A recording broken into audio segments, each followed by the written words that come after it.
사랑하는 여러분, 함께하리라 채널에 오신 모든 분을 진심으로 환영합니다. 어느 유치원 교사가 아이들에게 흥미로운 질문을 던졌습니다. 얘들아, 이 세상에 영원히 썩지 않는 음식이 있을까? 그러자 한 아이가 아주 자신 있게 대답했습니다. 냉장고에 넣으면 영원히 안 썩고 그대로 있어요. 하지만 옆에 있던 아이가 곧바로 반박을 합니다. 아니야, 냉장고에 넣어도 결국은 다 썩어버려. 그때 한 아이가 번쩍 손을 들고 정답을 외쳤습니다.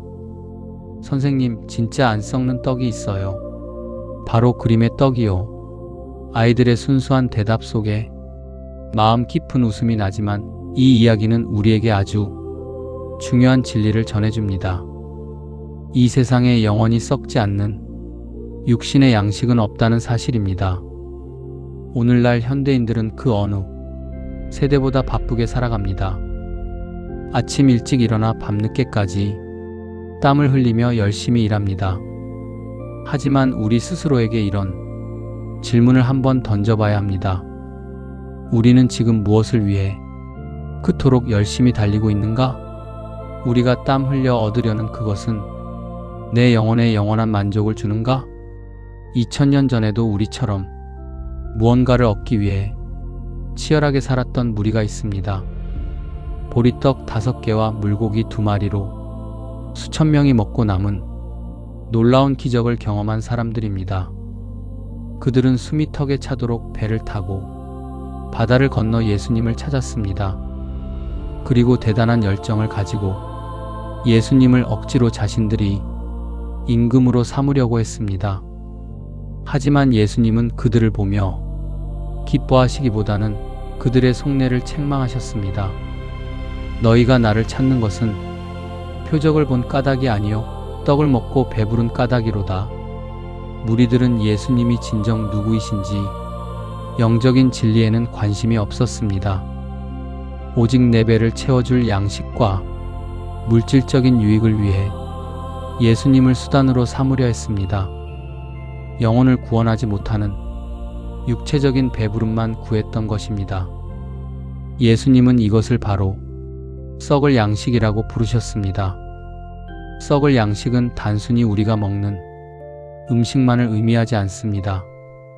세상의 재물, 명예, 권력, 안락함 등 모든 세속적인 가치들을 뜻합니다. 아무리 많이 가져도 우리 영혼이 근본적인 목마름은 결코 해결할 수 없습니다. 세계 역사상 가장 넓은 영토를 확장했던 정복자 알렉산더 대왕을 아십니까? 천하를 호령하던 그조차도 결국 죽음의 문턱에 섰을 때 인생의 허무함을 깨달았습니다. 그리고 그는 역사에 남을 3가지 유언을 남겼습니다. 첫째, 내관은 당대 최고의 의사들이 메고 가게 하라. 아무리 뛰어난 의사라 할지라도 죽음 앞에서는 무기력하다는 것을 보여주려 한 것이었습니다. 둘째, 내가 평생 모은 황금과 보석을 무덤 가는 길에 뿌려라. 피땀 흘려 모은 세상의 재물을 단 한 줌도 저 세상으로 가져갈 수 없음을 의미했습니다. 마지막 셋째, 내관 양쪽에 구멍을 뚫어 내 2손이 밖으로 나오게 하라. 천하를 쥐었던 정복자 역시 빈손으로 왔다가 빈손으로 떠난다는 사실을 보여주었습니다. 이처럼 썩을 양식만을 구하는 삶은 결국 허무한 인생으로 끝이 납니다. 이사야서 55장 말씀은 우리에게 이렇게 묻고 있습니다.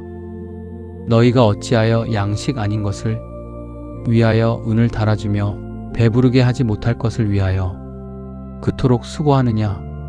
여러분은 지금 인생이라는 소중한 시간과 에너지를 어디에 쏟아붓고 계십니까?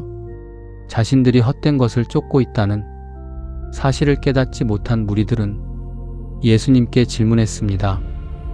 우리가 어떻게 하여야 하나님의 일을 하오리까? 그들은 내가 헌금을 많이 하고 선한 행위나 율법을 잘 지켜야만 하나님이 기뻐하실 거라 믿었습니다. 그러나 예수님의 대답은 너무나도 명확했습니다. 하나님께서 보내신 이를 믿는 것이 하나님의 일이니라. 구원은 인간의 종교적인 행위나 공로로 얻을 수 있는 것이 아닙니다. 우리가 예수 그리스도를 믿게 된 것 자체가 전적인 하나님이 은혜요 영원한 선물입니다. 우리가 교회에서 봉사하고 헌신하는 것은 구원의 조건이 아닙니다. 나를 구원해 주신 하나님의 사랑에 감사해서 우러나오는 기쁨의 표현일 뿐입니다.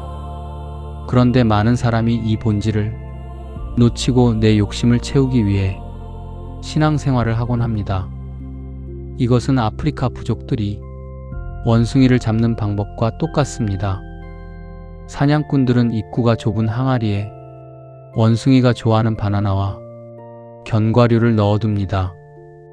원숭이는 항아리에 손을 넣어서 먹이를 잔뜩 움켜쥐지만 주먹을 꽉 쥔 상태로는 도저히 그 좁은 구멍을 빠져나올 수 없습니다.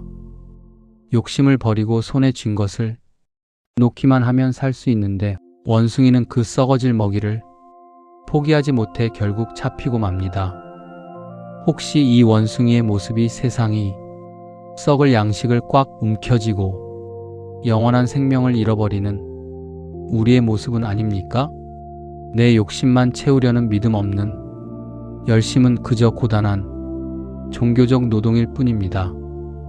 예수님의 말씀을 듣고도 무리들은 여전히 깨닫지 못한 채 과거 모세가 광야에서 내려주었던 만나와 같은 기적을 요구합니다.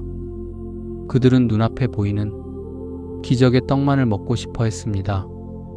하지만 예수님은 그 만나를 먹은 조상들도 결국은 다 죽었다고 말씀하십니다. 만나는 세상에 썩어질 양식을 상징할 뿐이었습니다. 하나님이 광야 생활 동안 만나를 먹이신 진짜 이유는 따로 있습니다. 사람이 떡으로만 사는 것이 아니요 하나님의 말씀으로 사는 줄을 알게 하시기 위함이었습니다. 예수님은 장엄하게 선포하십니다. 참된 떡은 하늘에서 내려 세상에 영원한 생명을 주시는 예수 그리스도 한 분뿐입니다. 주님은 명확히 말씀하셨습니다. 내가 주는 물을 마시는 자는 영원히 목마르지 아니하리라. 세상의 양식은 먹고 또 먹어도 시간이 지나면 다시 배가 고픕니다. 돈은 가질수록 더 갈증이 나고 세상의 성공은 끝없는 공허함을 낳을 뿐입니다. 우리의 근본적인 목마름은 오직 생명의 떡이신 예수님으로만 완전한 해결이 일어납니다. 이 놀라운 영적 진리를 삶으로 아름답게 증명한 한 사람이 있습니다. 세계 최고의 부자로 불렸던 존 디 록펠러의 이야기입니다. 그는 53세의 나이에 세계 최고의 재력가가 되었지만 심각한 병에 시달렸습니다. 침대 밑에 돈을 가득 쌓아두고도 하루에 겨우 크래커 몇 조각과 우유 한 잔밖에 먹지 못했습니다. 의사는 그가 1년밖에 살지 못할 것이라는 절망적인 시한부 선고를 내렸습니다. 썩을 양식을 위해 평생을 바쳤지만 정작 그의 영혼과 육신은 죽어가고 있었던 것입니다. 그러던 어느 날 휠체어를 타고 병원 로비를 지나던 록펠러는 수술비가 없어서 통곡하는 어린아이와 엄마의 모습을 보게 되었습니다. 그는 비서를 시켜서 아무도 모르게 그 아이의 수술비를 전액 지불해 주었습니다. 며칠 뒤 수술을 성공적으로 마치고 해맑게 웃는 아이를 지켜보며 그는 자서전에 이렇게 남겼습니다. 나는 내 인생에서 진정한 행복이 무엇인지 그때 처음 알았다. 그날 이후 록펠러의 삶은 180도 달라지게 되었습니다. 돈을 악착같이 모으던 삶에서 이웃에게 아낌없이 나누는 삶으로 썩을 양식만 구하던 인생에서 하나님의 사랑을 실천하는 영원한 양식의 삶으로 전환했습니다. 놀랍게도 곧 죽는다던 그는 영원히 참된 평안을 얻은 후 98세까지 건강하게 살았습니다. 진정한 행복은 생명의 떡이신 주님 안에서 이웃과 사랑을 나눌 때 찾아오는 것입니다. 사랑하는 여러분, 이제 우리의 영적인 목적지를 점검하고 결단해야 할 시간입니다. 신명기 말씀에서 하나님은 우리에게 이렇게 외치십니다. 내가 생명과 사망과 폭과 저주를 내 앞에 두었은즉 너와 내 자손이 살기 위하여 생명을 선택하라.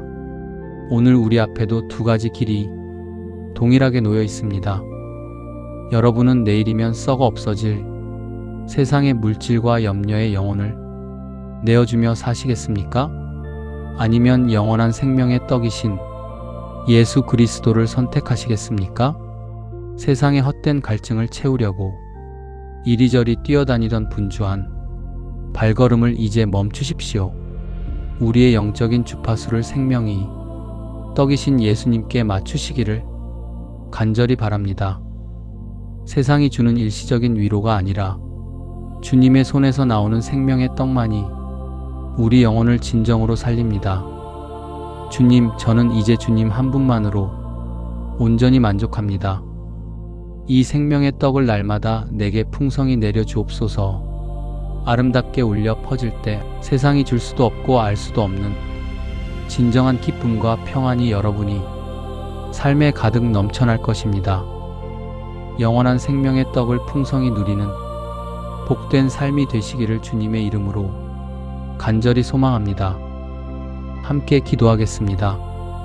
사랑과 은혜가 풍성하신 주님, 오늘도 귀한 말씀을 통하여 우리 영혼을 깨워주시니 감사드립니다. 그동안 우리는 내일이면 안개처럼 사라지고 썩어 없어질 세상이 양식을 구하기 위해 너무나 분주하고 치열하게 살아왔음을 고백합니다.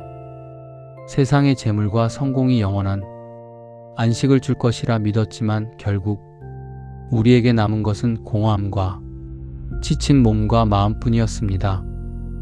움켜진 먹이를 놓지 못해 사냥꾼에게 잡히는 원숭이처럼 우리도 눈앞이 욕심을 내려놓지 못해 참된 평안을 잃어버렸음을 용서하여 주옵소서. 이제 우리의 헛된 발걸음을 멈추고 영원히 목마르지 않는 생명의 떡이신 예수 그리스도를 바라보게 하옵소서. 세상이 주는 조건적인 위로가 아니라 오직 주님 안에서만 누릴 수 있는 참된 평안과 안식을 주옵소서. 우리의 영적인 눈을 밝혀주셔서 날마다 생명의 길을 선택하게 하시고 주님 한 분만으로 충분합니다라는 고백이 삶에 넘쳐나게 하옵소서. 이 영상을 보는 모든 시청자들이 마음의 상처와 아픔을 치유하시고 불안과 염려가 떠나가게 하시며 하늘의 위로를 부어 주옵소서. 우리 삶의 영원한 생명의 떡이 되시는 예수 그리스도의 이름으로 간절히 기도드립니다. 아멘.